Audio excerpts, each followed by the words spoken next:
Hi, I'm Josh Caudill. And I'm Elise, and this is our Redeemer story.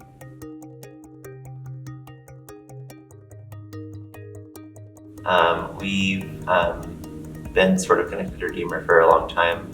I started attending Redeemer whenever I was in grad school at OU, and that was about 5 or 6 years ago. And then I started working here, doing some administrative stuff, and then doing youth ministry. And Elise and I got married. Yeah, and that's how I ended up at Redeemer, so about 3 years ago when we got married. Yeah. And so we both went here, and then we left Redeemer because we moved across the country to Massachusetts for Elise's graduate program. Mm-hmm. I was getting my master's in social work, which I did. And Success. now we're back.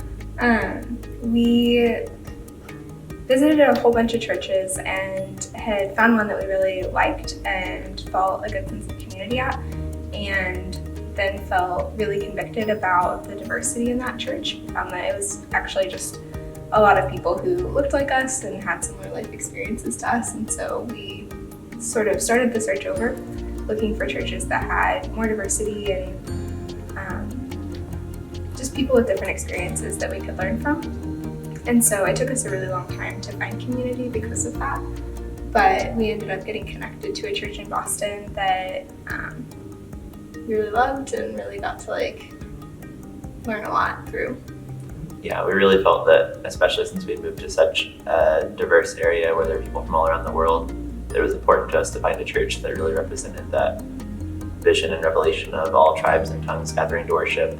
And it felt like if we had the opportunity to seek that out and we didn't, then we were not being faithful to being a part of the church that God was calling us to be part of. Through my master's of social work and through the different opportunities I had in school, I got to learn a lot about the city, but it felt like there are a lot of people who are much better equipped to do the work there, that are from the area and really invested.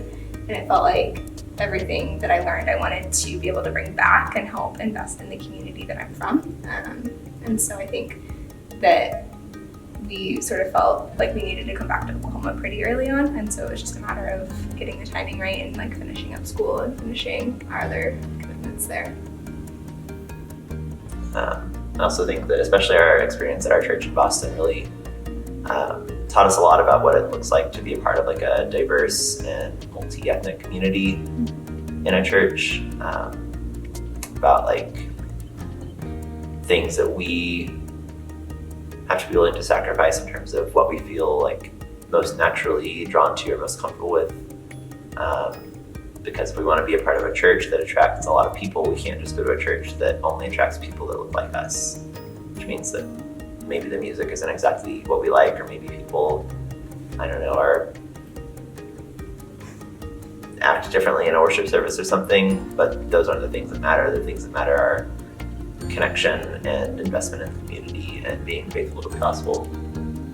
I think we had to learn a lot, especially at the start, about just complete faith. We had a really sort of rocky first year, especially in Boston, where we didn't have a place to live, didn't really have income, and it felt like there was a lot that we'd sort of moved in faith, and it felt like God wasn't holding up his end necessarily, but we just continued to see him provide in really unexpected ways. And so I think,